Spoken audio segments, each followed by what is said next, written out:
shots. Y'all saw my last video with the review on my new everyday carry. Here we go. About to get some shots out with it, see what it do. I like the grip of it, how it got the extended grip, the 17 with the small slide. Y'all know I was a 26 fan at first with the small, so let's get some shots out, see how she rock.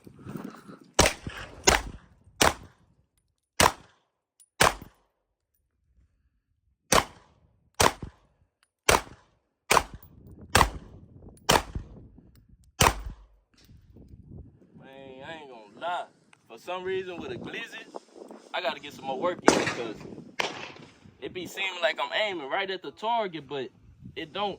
I'm for the hit, aim for the head.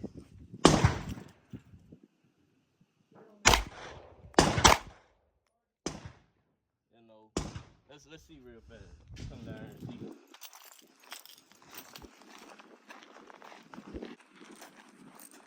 That's cold blooded.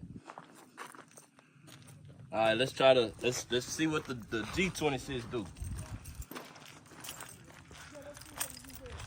The Glock 26.